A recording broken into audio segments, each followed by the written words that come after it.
Myanmar நாட்டில் அடுத்தடுத்து 2 பெரிய நிலநடுக்கங்களால் மக்கள் ரொம்பவே பயந்து போய் இருக்காங்க.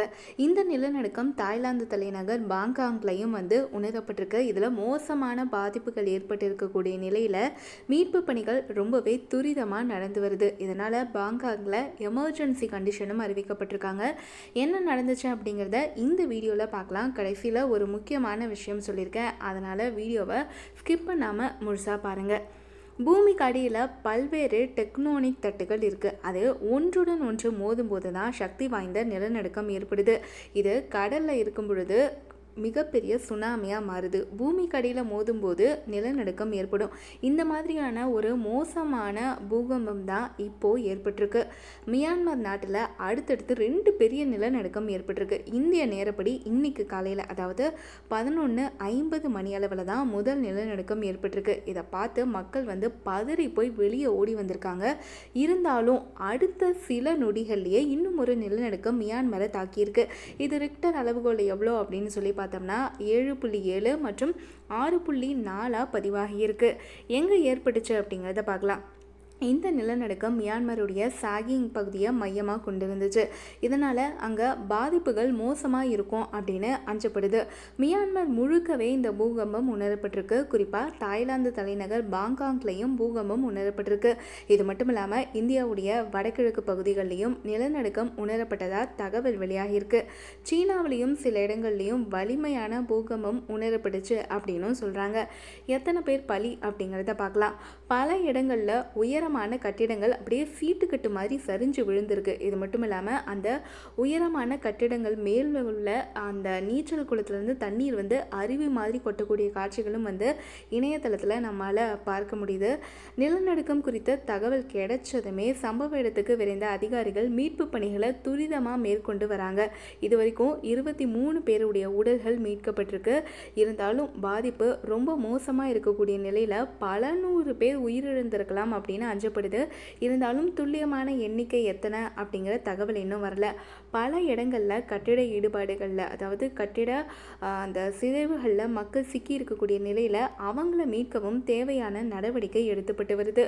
இப்போது வரைக்கும் மியான்மர் மற்றும் தாய்லாந்து நாட்டில் உயிரிழப்புகள் குறித்த தகவல்கள் அடுத்தடுத்து வெளிவர தொடங்கியிருக்கு. மீட்பு பணிகள் இப்போது தான் தொடங்கி இருக்கக்கூடிய நிலையில் பலியானோர் எண்ணிக்கை அதிகமாக இருக்குமோ அப்படிங்கிற ஒரு பயமும் மக்கள் மத்தியில் இருக்குது. சீனாவில் நிலநடுக்கம் உணரப்பட்டாலும் அங்கே உயிரிழப்புகள் ஏதும் இல்லாதது ஒரு ஆறுதலான விஷயம்தான். உலகில் அதிகம் நிலநடுக்கம் ஏற்படக்கூடிய பகுதிகளில் ஒன்றா மியான்மர் இருக்குது.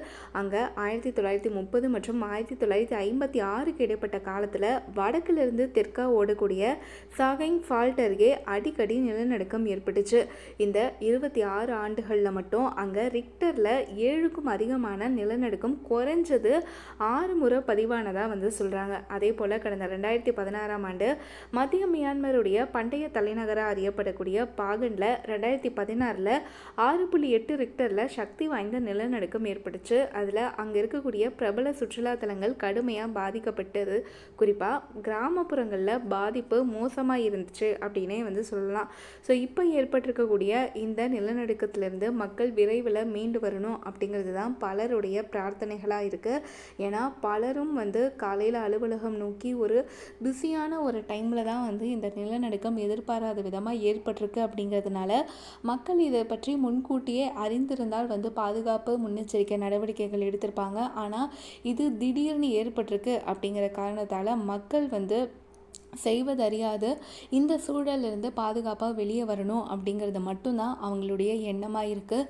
பலி எண்ணிக்கை பல நூறை தாண்டி இருக்கலாம் அப்படிங்கிற ஒரு அச்சமும் பொதுமக்கள் மத்தியிலையும் அரசாங்க மத்தியிலையும் இருக்குது. அப்படிங்கிறதால முடிஞ்ச அளவுக்கு மக்கள் இப்போதைக்கு இருக்கிற நிலைமையிலேயே பாதுகாப்பாகவும் இல்லது வேற ஒரு பாதுகாப்பான இடத்துக்கு செல்லுமாறும் அறிவுறுத்தப்பட்டிருக்காங்க. மற்றபடி அந்த சீட்டுக்கட்டு மாதிரி சரிந்து விழுந்த கட்டிடங்கள்லேருந்து மக்களை அங்கிருந்து அப்புறப்படுத்தக்கூடிய பணிகள் துரிதமாக நடந்துட்டு வருது.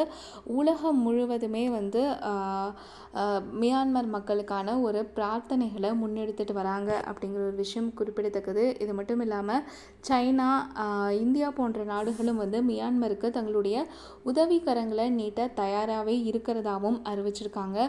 இது மட்டும் இல்லாமல் இணையத்தில் இந்த செய்தி மிக வேகமாக பரவிட்டு வரக்கூடிய நிலையில் பலரும் மியான்மர் மக்கள் பாதுகாப்பாக இருக்கணும் அப்படின்னு தங்களுடைய பிரார்த்தனைகளையும் தெரிவிச்சிட்டு வராங்க. உங்களுடைய பிரார்த்தனைகளையும் நீங்கள் கமெண்ட்டில் மறக்காமல் எங்கள் கூட ஷேர் பண்ணுங்கள்.